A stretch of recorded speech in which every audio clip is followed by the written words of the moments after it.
Mēs visi domājam, ka mēs tagad esam jau Facebook plūsmā. Cerams, ka tā tas arī ir. Un es ceru, ka jūs arī šobrīd skatītāji, kas pievienojas attālināti, mūs redzat. Un tie, kuri varbūt pievienojas tikai šajā stundā, tikai pavisam īsts ieskats šīs dienas notikumā, proti strādājot pie Bērnu veselības pratības centra, Bērnu muzeja izveides, ir pabeigts noteikti sociāls pētījums, kas iezīmē 6 līdz 12 gadus vecu bērnu priekšstats par veselību, miegu, veselīgu ķermeni un veselību. Un šajā meklī mēs turpinām mūsu iepazīšanos ar šo pētījumu jau ar dažādu pētnieku un ekspertu skatu punktu, kur arī iepazinušies paši ar pētījumu un arī sekoja līdz šī pētījuma prezentācijai, un ļaujiet man jūs iepazīstināt.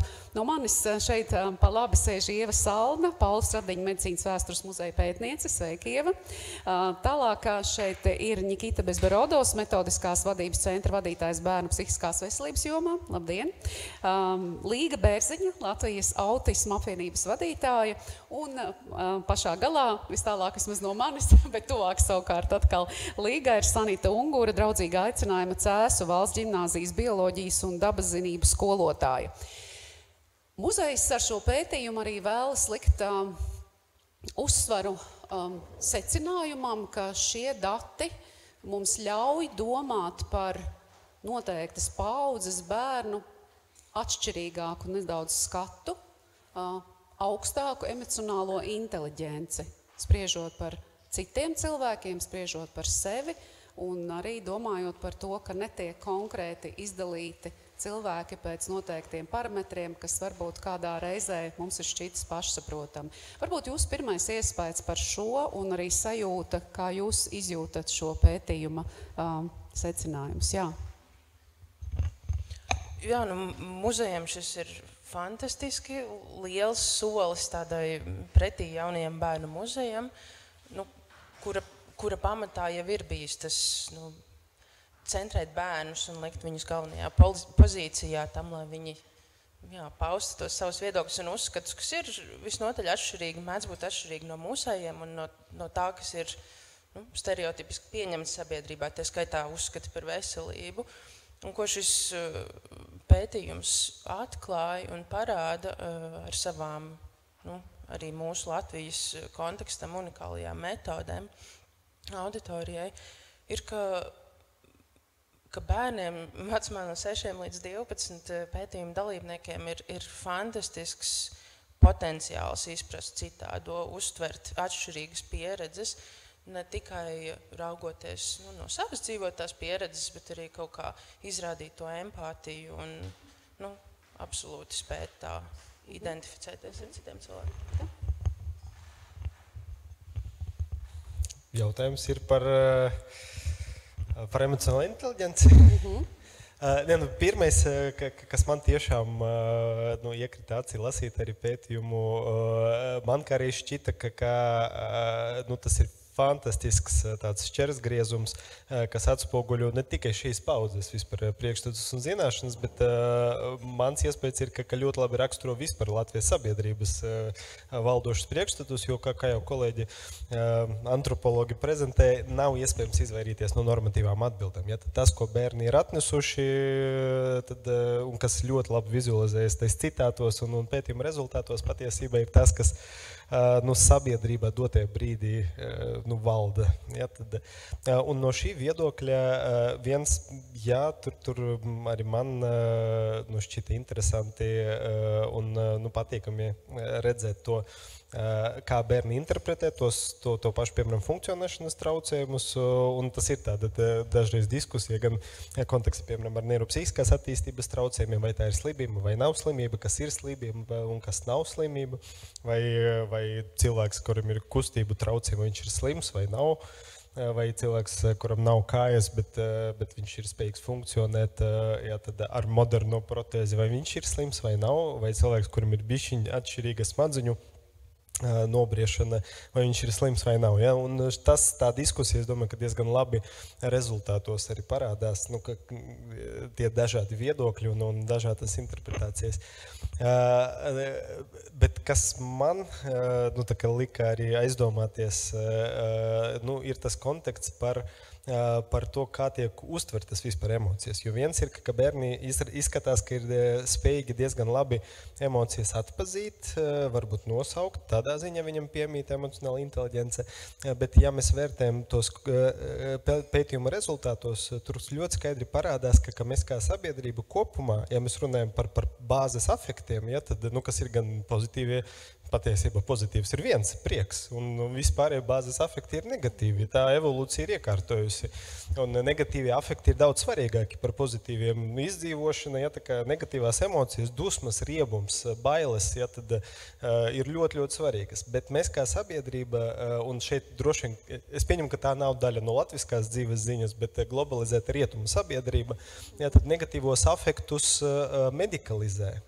Tas ir tas jautājums. Ja tikko pirms šīs diskusijas mums bija sapulce ar pētnieku komandu, kas pusauģus pēta, un tad tur ir, mēs veidojam jaunu instrumentu, trauksmes, depresijas, citu psihisko traucējumu atpazīšanai. Un ja mēs piemērojam tos standartus, kas pirms 10 gadiem, ja, tad tie skrīninga instrumenti dotie brīdi, tad mums ļoti skaidri izskatās, ka vismaz 50% mūsdienu jauniešu, viņam ir trauksme smaga vai depresija, ja, tad, jo tas veids, kā jaunieši, bērni tā skaitā, runā par emocijām, kā uztver, ja, tad, arī, piemēram, tas pats, kā uztver tablešu nozīmi, tur bija ļoti labs par svaru, piemēram, arī no dažiem bērniem citāts, ko var ar lieku svaru darīt, tableti iedzert var, ja, tad ko var ar sliktu garastāvokli darīt, droši vien, ka arī, ja dusmas ļoti lielas kaut kādā brīdī, tad vajag tableti arī dzert. Kaut ko iedzert. Jā, tad, un tas ir ļoti labs, manuprāt,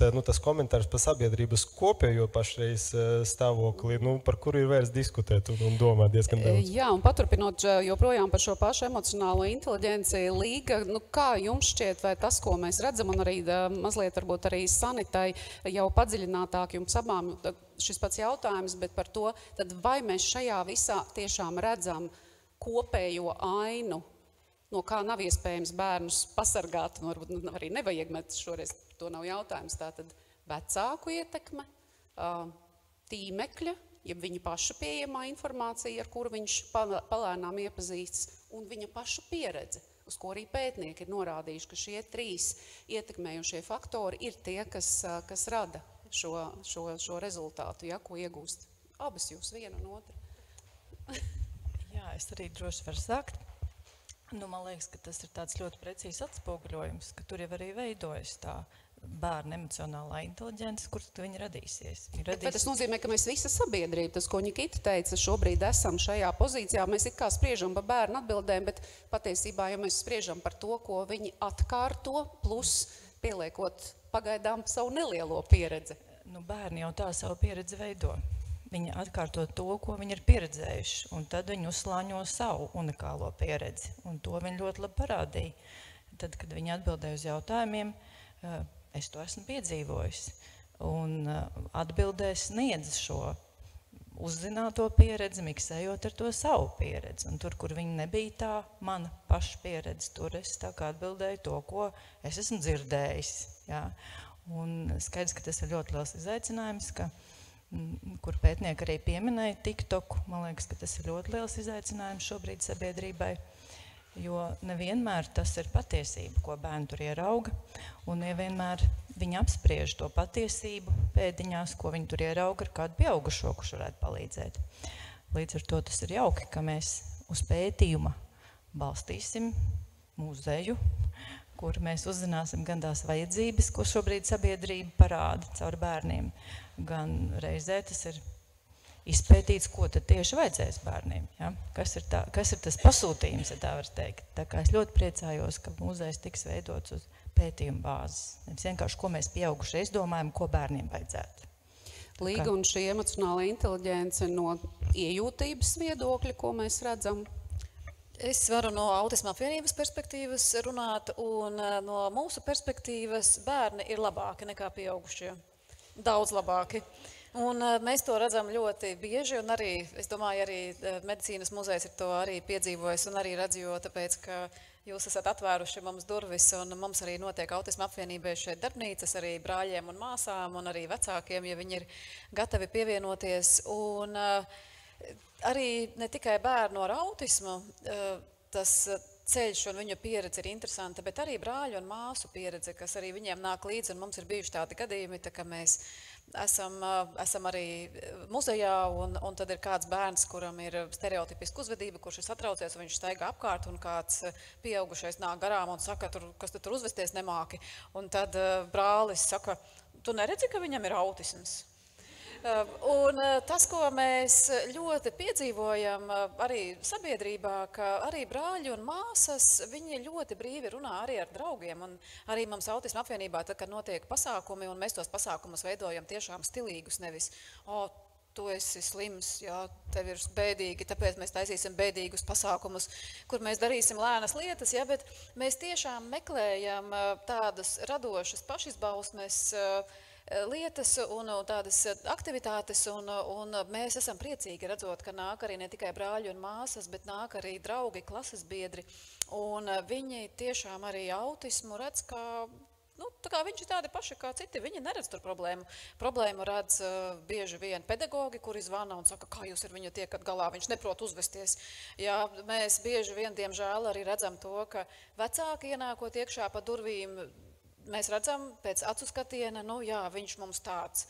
Jā, mēs redzam pieaugušo nosodījumu un tādus spriedumus, acu skatienus, bet bērni, jaunieši, viņi tiešām to pieņem un pieņem patiesi un dziļi.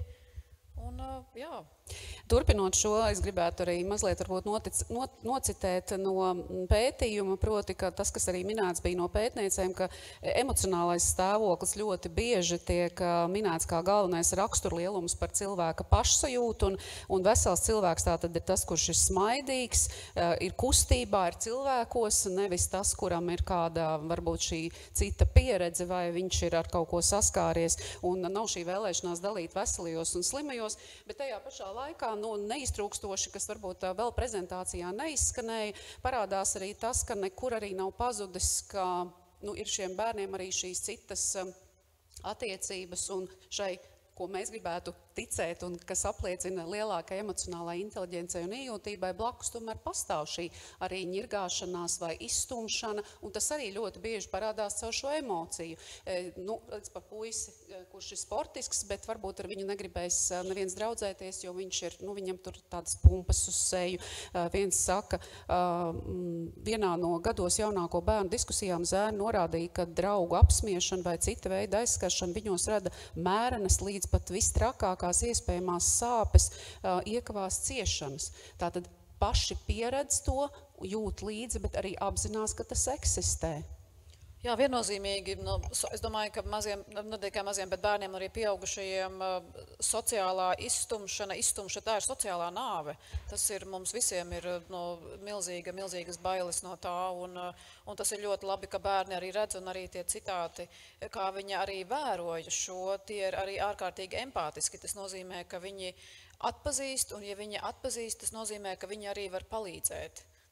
Bet tas tajā pašā laikā nozīmē, ka, ja mēs domājam par to, ka cilvēks, kuram ir kustība traucējumi, nav objekts izsmiešanai, ja cilvēks, kuram ir brilles, arī mūsdienās vairs netiek uzskatīts par kaut ko tādu, kas varbūt mūsu laikos bija mūsu bērnībā, vai ir liekais svars, tas arī, kā mēs dzirdējām, viņš varbūt ģenētiski ir tāds, tad kas tad ir tas, ko cilvēki tomēr atrod?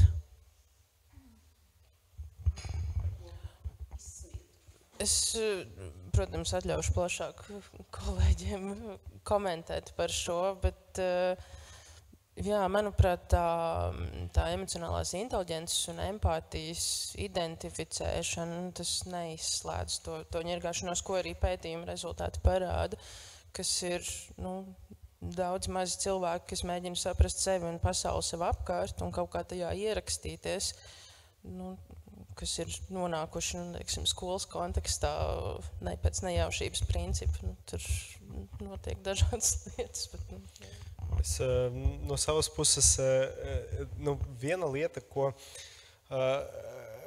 no šāda veida analīzes, es domāju, ka tos datus arī var, kā jau pieminēts, ļoti analizēt dažādos veidos, ka mums tiešām ļoti grūti atdalīt tas zināšanas no attieksmēm un no uzvedības. Ja, tad, un tās normatīvi sagaidāmās, ja, tad, jo, piemēram, tas, ka nevajadzētu cilvēkam acīs teikt, ka viņš ir resns, to bērni diezgan labi ir iemācījušies. Bet padziļinātās intervijas, ja, tad, kad individuāli, kad tas nav publiski, ja, tad gan attiecībā uz sevi, gan attiecībā uz citiem, tad šo vārdu lietot ir vienkāršāk. Un es domāju, ka tā globāli jau nekas no mūsu tā kondīciju humana cilvēka stāvokļa nav mainījies. Ja? Tad tas pamats atstumšanai ir citādība, un tad tas var būt vizuāli redzams, ja? Tad tas pumpas uz sejas vai citāds kaut kāds izskats vai uzvedība vai reakcijas.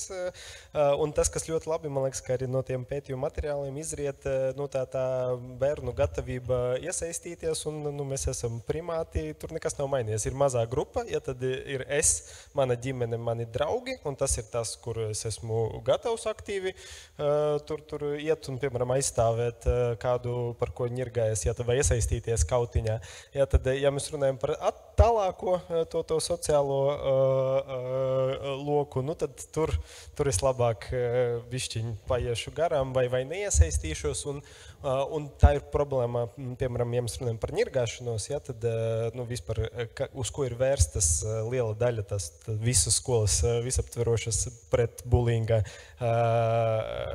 pasākumi un kampaņas, ja, tad, jo tas mums nav dabiski, ja dabiski mums ir funkcionēt kā primātiem, ja, tad, un tā ir uzvedība, ko ir diezgan mērķiecīgi, tā ir kultūra, kur ir jāmāca. Ja? Tad tas ir kaut kas nav dabiski. Ka tu redzi, nezinu, uz ielas, tur divi cilvēki kaujās, ka tu, nezinu, pieeji un painteresējies un iesaisties. Ja? Tad, un man liekas, ka tas pētījuma rezultātos ļoti labi var novērot. Bet tas nozīmē, ka mēs esam vismaz apguvuši to stadiju, kurā mēs, atbildēt, izrādīt korekti savu attieksmi, bet sirdī dziļumā mēs tomēr varam saglabāt to savu Es atceros, ko es vēl gribēju pateikt. Ja, tad problēma ir tāda, ka viens ir zināšanas, un zināšanas var noskaidrot dažādos veidos kvalitatīvos, kvantitatīvos. Kvalitatīvie pētījumi ļauj noskaidrot arī attieksmes. Un tur nav tiešas korelācijas. Labākas zināšanas nevienmēr nozīmē atšķirību attieksmi, un tur ir vēl viens nākamais slānis, ko grūti noskaidrot arī šāda veida, piemēram, kvalitatīvajos pētījumos, ko var noskaidrot no ar citām, droši vien, sociāla-antropoloģiskām metodēm, ar tiešu novērošanu, un tā ir uzvedība. Jo attieksmes nevienmēr tiešā veidā translēs uzvedībā, un kad mēs mainām zināšanas, mēs zinām, ka mēs, piemēram, lielākās zināšanas var negatīvas attieksmes nevis tur samazināt, bet palielināt un vēlmi izvairīties. Ja, tā kā, un tas ir milzīgs izaicinājums, tā skaita muzejiem, ja, tad domāt, ka zināšanas mainīt ir viegli, ja, tad grūtāk ir mainīt attieksmes, bet arī to var darīt, un vēl grūtāk ir mainīt uzvedību. Un patiesībā vienīgais, kas maina uzvedību un tā pierādīti zinātniski ir pozitīva, tā dzīvota pieredze. Ja, tad positive social contact, tas, ko sauc, ja, pozitīvs sociālais kontakts, un tas ir iespējams, ka kaut kas, ko tādā ļoti interaktīvā, ja, un dzīvā muzeja kontekstā ir arī iespējams organizēt, ietvert. Sanita, kā tas izpaužas skolā, ko jūs novērojat? Es klausos pētniekos un saprotu, ka, ja tev ir zināšanas, ar kurām tu veido attieksmes, tad droši vien tas skolas un sabiedrības uzdevums ir rast labu vietu, pozitīvu vietu, kur trenēt šīs attieksmes. Un tā jau mums veidosies pozitīva uzvedība. Un kāpēc, lai tas nebūtu muzejs, jā, jo nereti skolā bērni uzsāk skolas gaidas 1. klasē, pabeidz 9. vai 12. Tie ir 12 gadi, kur ir dažādas pieredzes, un nereti vietā, kur ilgstoši ir grūti mainīt savu uzvedību. Tu tur esi kaut ko jau parādījis, visi tev no tevis kaut ko gaida, un varbūt tu vairs negribi demonstrēt to, ko tu kādreiz esi demonstrējis, bet tev ir ļoti grūti izrauties no tā loka un pēkšņi būt citam. Tad muzejs ir brīnišķīga vieta, kur es esmu tagad, savu pirmo unikālo reizi, un var piedzīvot kaut ko tik jauka, kurā iespējams manas tās vēlamās uzvedības iedīgļi var parādīties. Tā kā jā, bet skola ir laba vieta, kur trenēt šīs prasmes. Es tomēr skatos to, ka tā ir iespējama vieta, pozitīva vieta, kur būt. Nu, šis vecuma arī grupas kopums, tātad 6, 12 gadi, diezgan, manuprāt, liels laiks, kurā bērns ļoti daudz ko jau ir apguvis un patiesībā varbūt tikai vienā mirklī sācis ir apgūt, un tur atšķirās gan pirmskolas iestāde, gan jau skolas gadi pirmie, kas, manuprāt, ļoti būtiski bērnu var mainīt, un šeit arī parādās šīs, pārējot pie citām emocijām, šie bēdīgie bērni, un nevienmēr pretēji tam, kad ja viņš ir priecīgs un viņš labi jūtās, tā tad viņš ir vesels. Šeit kādreiz tiek nedomāts uzreiz, ka viņš ir slims, bet viņš varbūt ir skumjš vai drīzāk viņam varbūt sāp sirsniņa. Un šeit tā sāp sirsniņa jau no bērnu atbildēm izskan nevis tā, ka viņam sāp sirsniņa fizioloģiski, bet viņi saprot, ka tas ir emocionāls kādas sāpes.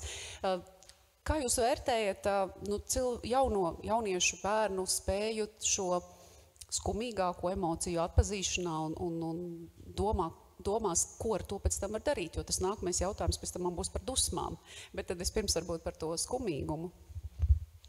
Nu, skumīgums tā ir tāda mums piemītoša lieta, kur droši vien nevajadzētu noliegt nekādā veidā, bet ja mēs runājam par to pašu jaunāko vecumu, tiem 6-gadīgiem bērniem, tad parasti viņi jau ir līdz tam savam vecuma posmam atklājuši, ka tad, kad man ir skumji, man ir līdz tā mana mīļa mantiņa vai tā rotaļlieta, ko es tur samīļot, kas man vienmēr ir pieejami, un pētījumi arī parādījās, ka ļoti daudziem bērniem mājās noteikti ir dzīvnieki.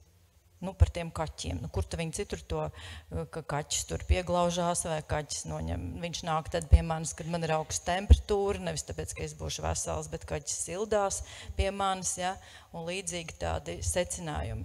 Es domāju, ka bērniem ir jāļauj izdzīvot skumjas, jāpasaka, tas ir normāli. Un, nu, man liekas, ka ir jābūt blakus un jābūt vērīgiem, jā.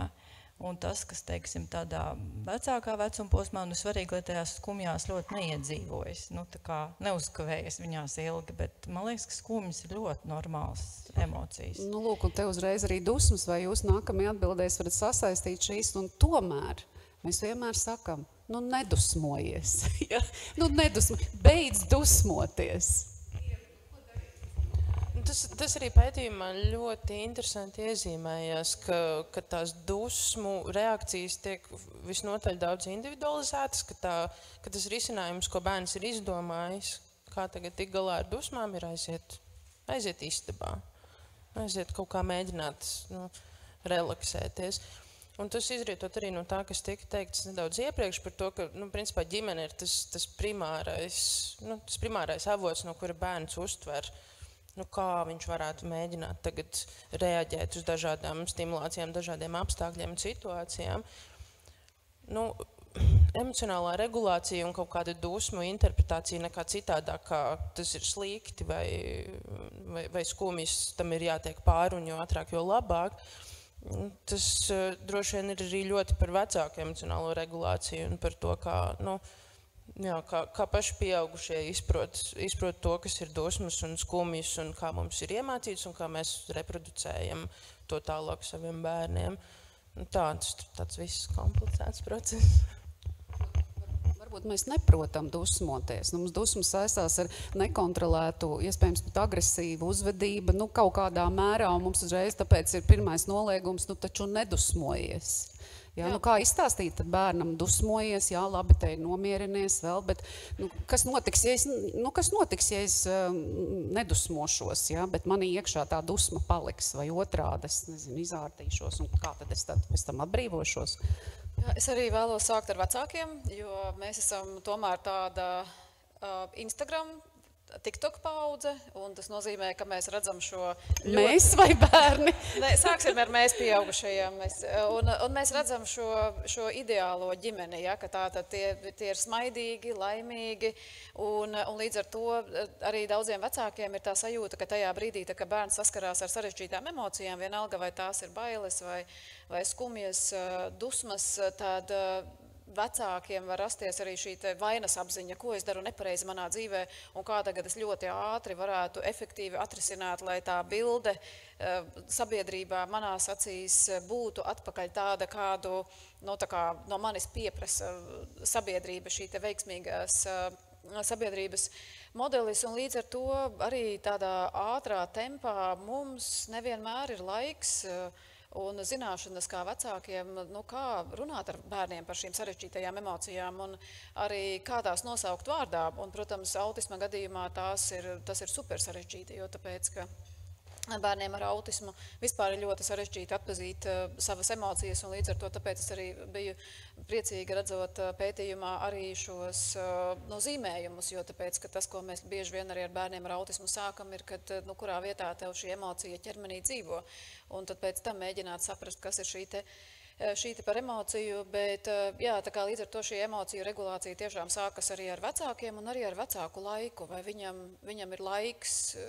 tā kā sagaidīt to brīdi, kad bērns iziet cauri visam šim dusmu aplim un tā kā noregulējas, jo šajā brīdī tā kā beidz dusmoties, jo tā kā tu uzvedies, tā kā ej uz istabu nomierinies, ja, un ļoti bieži bērniem ir tā sajūta, ka ja viņš tagad tiešām sāks pa īstam dusmoties, tad notiks kaut kas pilnīgi briesmīgs, ja tāpatās kā ar māsu brāļu strīdiem, nestrīdaties, ja, un tad bērniem liekas, kad strīds un konflikts, tas ir kaut kas ļoti, ļoti bīstams, un mēs zīmējam ar bērniem daudz, mēs ļoti daudz zīmējam dusmas, un tad tiešām ir tā kā arī pētījumā bija arī tā pirmā reakcija ir, kad dusmoties nav labi. Ja mēs sakam, tas nekas zīmē, un tad bērni zīmē, un tad viņi saka, es tā kā sajūtu, kā es atstāju savas dusmas uz papīra. Jā, un, protams, ka tas ir labāk, ka viņš atstāja tās dusmas uz papīra, nekā kādam zem acis. Un tad jau tas ir tas, ko Nikita jau arī minēja, ka tā mēs pārējam no tām zināšanām līdz uzvedībai, jo viņiem tas ir jāpiedzīvo. Jā, Nikita, lūdzu, jā, es tik atcerēju. Komentāru. Tas jautājums par dusmām arī no pētījuma rezultātiem tik ļoti uzskatāmi var redzēt, cik ļoti sabiedrībā vispār ir pārprasta, piemēram, tā pati agresija. Un to mēs ar Līgu nākamdēļ iesim diskutēt par agresiju bērnu dārzā, ja tad top rekomendācijas, ja tad, un tas sabiedrības redzējums, un tas ir tas, ko bērni arī nes, ir tas, ka pirmkārt dusmoties ir slikti, ja tad, un ka dusmas nav pieļaujamas, ja tad, un tās stratēģijas, kas tiek mācītas, ir tās parasimpatiskās stratēģijas, kā tikt vaļā no dusmām, kā nomierināties, kā tur elpot, vai skaitīt, vai iet prom, ja tad, bet problēma jau ar šo afektu, un ar agresiju tālāk, kā rezultātu tādu karstas ir, ka agresija jau kopumā ir laba. Un mēs tai pašā laikā, kā sabiedrība sagaidām, ja tad no cilvēkiem spēju būt agresīviem, ja tad, bet mēs sakam, ka nedrīkst, bet no otras puses sagaidām. Sagaidām kā?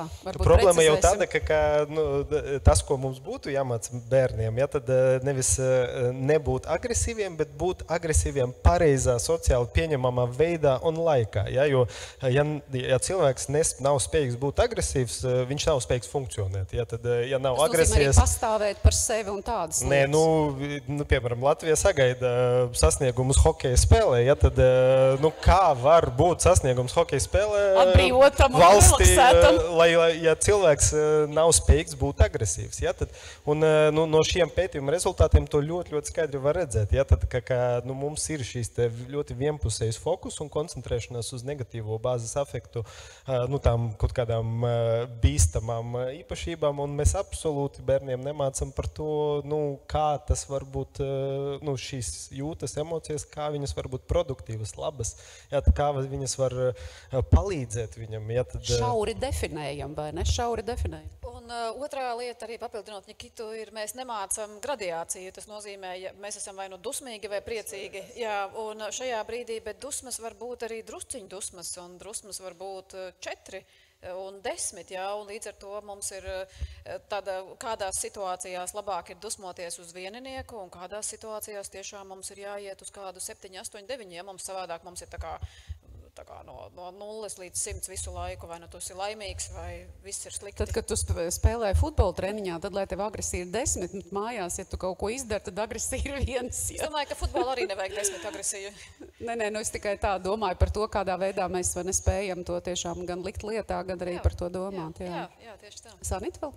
Jā, es arī noteikti gribu papildināt, ka tās dusmas jau ir klātesošas arī, piemēram, manās bioloģijas stundās.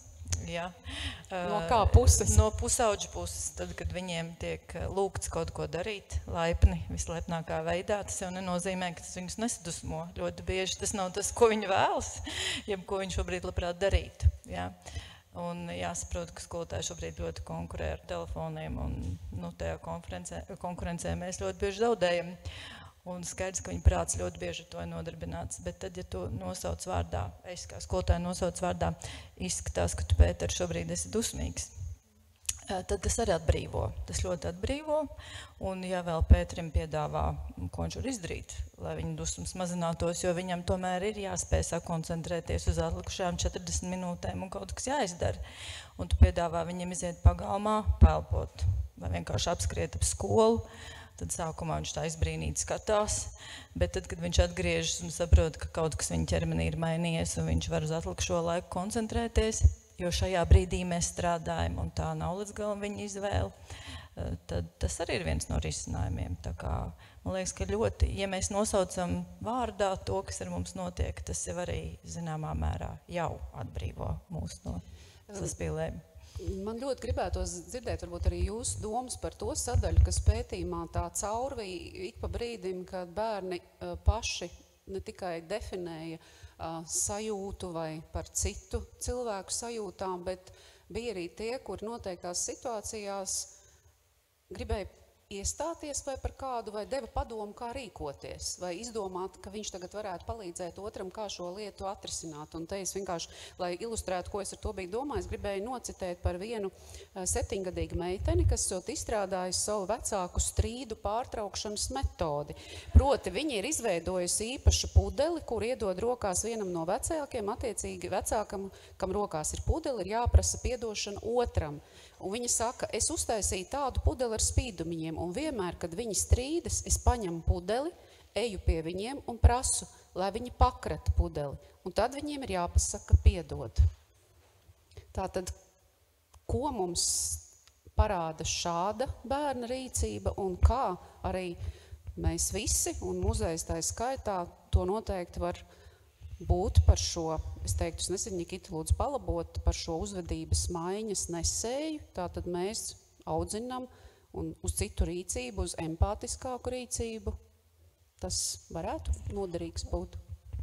Es negribu, tā kā tas bērns dzīvo ļoti sarežģītu dzīvi, jo tāpēc, ka viņš šajā... Jā, tā kā tas domāju, ka tas tiešām mums kā sabiedrības uzdevums būtu tā kā tiešām mācīt bērniem regulēt bērnu emocijas un pieaugušajiem mācīt regulēt pieaugušo emocijas. Un jā, tā kā tas, tā kā, jā. Jā. Es ļoti īsi, protams, ka man arī šīs konkrētais citāts ļoti iekrita lasot pētījumu, un tad, tas, par ko, un tā ir tā klīniskā realitāte, ja, tad, kurā mēs bieži vien strādājam, un tas ir tas, kam nevajadzētu notikt, ja, jo nav bērniem jānodarbojas ar pieaugušo emociju regulāciju, ja, tad, ja mēs gribam bērnam palīdzēt, iemācīties, regulēt viņa emocijas, mums, protams, ka jāsāk ar sevi, ja, bet šai te konkrētajā gadījumā ir skaidrs, ka jā, tiešām bērnam ir jānodarbojas ar kaut ko, ar ko viņam nevajadzētu nodarboties, un domāju, ka mūsu visu mērķis būtu, ka bērniem ir jāļauj piedzīvot bērnību, bet tas nozīmē, ka mums ir jāsāk ar sevi. Ja, tad ar mūsu spēju komunicēt, tā skaitā savstarpēji, ar mūsu spēju risināt konfliktus, ar mūsu spēju regulēt mūsu sarežģītās emocijas. Bet šādi bērni var atnākt uz muzeju. Viņi var izlasīt to, viņi var ieraudzīt, un savā ziņā tas ir viņa iespēja arī savu uzvedību attīstīt, mainīt, rīkoties.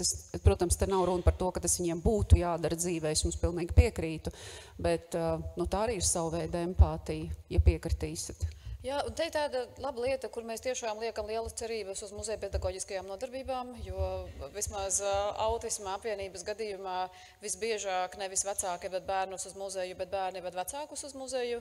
Un arī tie, kas jūs sēžat un kino un skatāties visas animācijas filmas, jūs arī zinat, ka šajās animācijas filmās vienmēr ir iekšā vairākas dimensijas. Ir šī dimensija, kas ir bērnu stāsts, kam viņi seko līdzi, un parasti labos tādos sižetos ir ieliktas arī tādas zemteksti, par ko smaida pieaugušie, bet bērni nezina, par ko pieaugušie smaida, un lai arī pieaugušie saglabātu uzmanību. Un līdz ar to tas ir arī tāds darbs, ka caur bērniem un caur šo bērnu no ceļu mēs arī varam mācīt pieaugušajiem, un pieaugušie var izdzīvot arī un iemācīties tās lietas, ko viņiem nebija iespējams iemācīties savā personiskajā bērnībā. Es gribu piebilst, un man tā šķiet, varbūt es absolūti maldos, bet jau ļoti daudzās izglītības iestādēs ir dažādi treniņi un programmas, tā skaitā Top 4 un daudz vēl citādākas, kuras varbūt vārdā neprot nosaukt. Bet man liekas, ka tas ir piemērs, ka bērni ir jau trenējušies savu uzvedību regulēt, un viņš ir pārnesis mājās to, ko viņš ir piedzīvojis, jo viņš arī dzīvo sabiedrībā, tā ir grupa, un iespējams, ka tur kāds jau ir mācījis, ko tad mēs darām strīdos, un šis bērns netīši pārnes to savā ģimenē, kur varbūt tāda pieredze vēl nav. Jā, un ar tādu lielu skaistu cerību par pārnestiem zināšanām visos virzienos, tad arī ir ne tikai izaicinājums, bet arī tāds liels gods uz šī pētījuma, un ne tikai būvēt to jauno ekspozīciju, kam klāt arī nāk laboratorija un muzeja pedagoģiskā programma, tad šķetināsim kaut kā visi kopā. Jā, man šķiet, šis piemērs varbūt izgaismo vēl arī to sadaļu. Es tā iedomājos, ka, ja mēs runājam par šīm 3 lietām, kas bērnu ietekmē, tad tur vecāki paši iegūtā informācija, kas arī ir skola un viņa paša pieredze, tad šajā gadījumā, piemēram, ja bērns vai bērni auga apstākļos, kurā šī būtiskā daļa, kas ir ģimene vai vecāki, nenonāk pie viņa kā pamatelements, kā varbūt arī šajā piemērā, noteiktos uzvedības momentos, tad savukārt viņš ir tas, kurš veido šo jauno pieredzi, vai ne, no citiem avotiem, un tas varbūt tiešām arī ir tā iespēja arī šādos gadījumos to risināt un palīdzēt šim. Lēnā garā mēs tuvojamies mums atvēlētā laika beigām, un mēs arī sagaidām, ka iespējams varētu būt kāds jautājums vai šeit no zāles, vai arī no attālinātās publikas, kur seko mums līdz, bet kamēr es paskatīšos, kādi šie jautājumi ir, es gribēju vēl jums jautāt tādu jūsu redzējumu, kā vēl un kur vēl mēs šos datus varam izmantot, kā tie mums visiem kopā līdzētu, arī bez tā, ko mēs redzēsim, vai to, ko mēs redzēsim muzejā, un ko no tā varbūt vajag turpināt, lai mēs iegūtu vēl kaut ko padziļinātāku, kas noteikti padarītu gan pašu bērnu pulciņu vēl izglītotāku, empātiskāku un, protams, cerībā, ka mēs paši visi tādi arī būtu. Es ceru, tas mans teikums būs pasūtījums muzejam, kā no Autisma apvienības. Un tas, kas arī parādījās pētījumā, ko jūs jau arī pamanījāt, ka bērni ar autismu bieži ir ārkārtīgi gudri. Viņiem ļoti, ļoti interesē un viņi ļoti ātri fokusējas uz kādām tēmām. Un mums ir bērns, kuram no sākuma interesēja anatomija, tad viņu interesēja plaušas, un tad viņš tagad zina visu par alveolām, un tad pēc tam viņš atkal mācīsies kaut ko par skābekli. Visticamāk, es nezinu, kur tas tālāk arī aizvirsīsies, kā tas attīstīsies, bet vecāki ļoti piekūst, stāstot visu laiku par vienu un to pašu, un tāpēc arī viņi nāk šeit, un viņi nāk arī iet uz dabas muzeju, un citām vietām, kur ir cilvēki, muzeja pedagogi gatavi ar viņiem runāt, un es arī ļoti ceru, ka jūs turpināsiet, un es ļoti ceru arī, ka tas tiks pamanīts, jo tas, ko mēs darām Autisma apvienībā, bieži vien mēs viņiem pieslēdzam mākslīgo intelektu, lai viņi sarunājas, jo tāpēc, ka mēs visi esam izsvēluši visas savas zināšanas. Un līdz ar to tā ir mūsu lielā cerība, ka šie bērni, viņi varēs atnākt un arī gūt tās zināšanas tieši tajā brīdī, kad tās ir vajadzīgas, nevis tā kā tev anatomiju mācīs 8. klasē, gaidi līdz 8. klasē, un tad tev visu kāds arī izstāstīs skolā. Mēs nevaram gaidīt, jo 8. klasē viņi sen jau ir stipri nogarlaikojušies, un tad mums atkal ar Nikitu jāiet uz izglītības un zinātnes ministriju un jāstāsta par bērniem ar uzvedības traucējumiem. Līgas tev apbēdināšu, 8. klasē nemāca anatomiju. tagad ir bioloģija un viss sāks ar šūnu, un tas sāks jau stipri ātrāk, tā kā skolotāja uzdevums arī ir tajā visā saturā norādīt, par kuru tēmu tad mēs šobrīd mācamies. Bet tas, ko es gribu teikt, kad pedagogiem arī tas būtu ļoti, ļoti noderīgi, īpaši bioloģijā, kur mums nereti līdz tam brīdim, kad mēs mācāmies zinātni, bioloģiju, jau ir galvā ļoti daudz mītu. Kaut vai par to, ka mēs elpojam skābekli. Ja, nav tas skābeklis, tur lielākoties tomēr ir slāpeklis. Ja?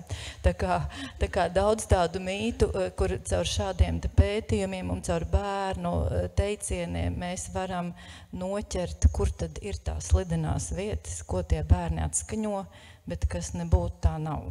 Ja? Tā kā tādā ziņā arī to noteikti var izmantot. Es varbūt tā no augstāka plaukta.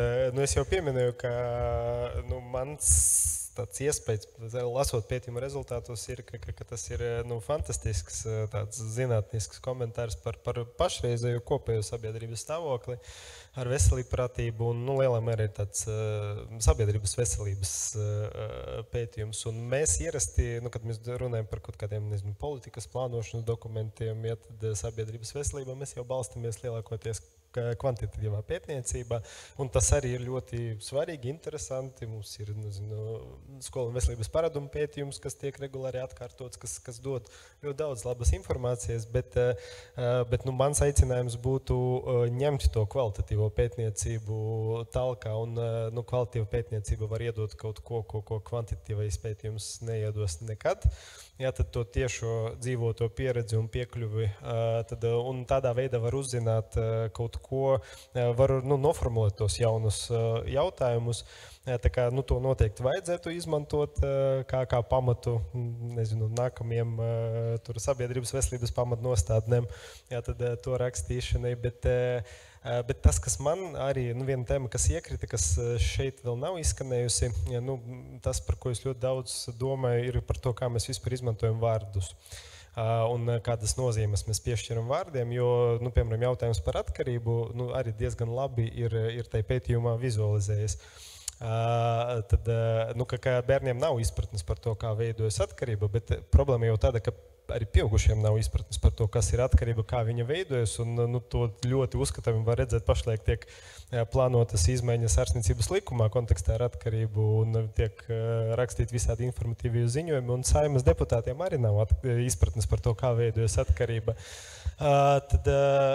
Un tur varbūt problēma dažreiz arī ir tāda, ka tie paši mēs kā pieaugušie lietojam šo vārdu, diezgan ikdienišķi nozīme. Tāpat ir telefona atkarība, jā, tad, kas izskan ļoti bieži, un bērni arī to tā kā nes. Mēs ar to vārdu metējamies turpu šurpu, jā, tad, un ja mēs to pašu vārdu lietojam, lai apzīmētu, tur nikotīna vai kaut kādu narkotiku atkarību, jā, tad vārds jau ir viens un tas pats, un ja mēs runājam par bērnu jauniešu prātā, jā, tad tie koncepti tiek sajaukti, jo ir viens apzīmētais. Tad, kad tu tur no attāluma par kaut kādiem citām pieredzēm, un tā ir atkarība, bet par tavu telefonu lietošanu, tā nav atkarība. Jā, tad, un vai tad tālākā atkarība ir atkarība? Respektīvi, ir problēma ar to, kā mēs lietojam vārdus. Tas pats tā problēma ir ar depresiju. Jā, tad depresija viens ir medicīnisks jēdziens, jā, bet ja viņš tiek akceptēts sabiedrībā un mēs sākam to lietot ikdienas valodā, jā, tad tas nograuj robežu. Jā, tad, un tas ir viena no tām daļām, kāpēc notiek šī tā ir medicīnisko diagnožu. Psihiatrija tas ir neapšaubām inflācija, ja, tad sabiedrība. Tā kā, es domāju, ka šie dati ir tāds diezgan labs pamats, kuru var izmantot arī domājot par šo. Tas ir komentārs par terminiem un to lietošanu. Jūs teicat, muzejam ļoti daudz pasūtījumu šodien veikt ir, kas jādara tālāk, vai ne? Jā. Es arī, tāds ir plāns. Tas un viss vēl vairāk, un noteikti, ka šī diskusija arī būs tāds vēl viens atspērienu punkts. pārskatīt esošo un domāt jaunos virzienos un tā, bet principā nekas tāds ārkārtais nav sadzirdēts, kas nebūtu, par ko nebūtu domāts. Un jā, un tāds arī atsevišķais aicinājums, kas arī jau, kas izskan atkal un atkal, ir kaut vai mums pašiem pieaugušiem reflektēt par to, par visām tām lietām, ko bērni šķietami kaut kā nealkst kategorizēt tik strikti par veselību un neveselību, tādu vai šitādu, kaut kā ar atvērtu prātu un izpratni par citādo vējams priekšu. Jā, paldies. Vai ir šobrīd kāds jautājums no auditorijas šeit? Visiem viss ir skaidrs, cik labi. Nē, tas nebija tā domāts. Paldies par jūsu uzmanību. Tiešām noslēgumā man arī šķiet ir tāds viens piemērs, kur arī bērndārsā bērniem ir viena meitenīte, kur arī ir īpašas vajadzības, un apkārtējie bērni vispār to nejūtu, kamēr to nav pateicis kāds no vecākiem.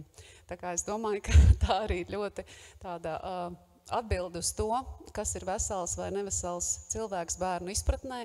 Un jāsaka noteikti, ka mēs arī varam ļoti daudz mācīties no šiem datiem, no atbildēm, un gan tajā, ko bērni ir atbildējuši, un tajā saredzot savas atbildes un savu skaidrojumu, gan tajā, ko viņi pasaka paši, un necensties varbūt par katru cenu izlabot to, ko patiesībā mēs varētu padomāt, ka šī bērna atbilde ir varbūt pat veselīgāka nekā mūsu līdz šim tiražētā. Tā kā liels paldies visiem dalībniekiem par jūsu laiku, veltīto laiku arī iepazīstoties ar pētījumu. Paldies visiem, kas ir ieradušies šodien šeit klātienē. Paldies visiem, kuri sekoja. Paldies, protams, pētījumu veicējām. Un paldies arī muzejam par tādu ieceri un tiešām ļoti novēlam, lai bērnu muzejs top un lai tas, ko mēs apgūstam, ir arī, kā saka, mūsu visu sabiedrību veselības pamatā turpmākajā. Paldies jums un uz tikšanos!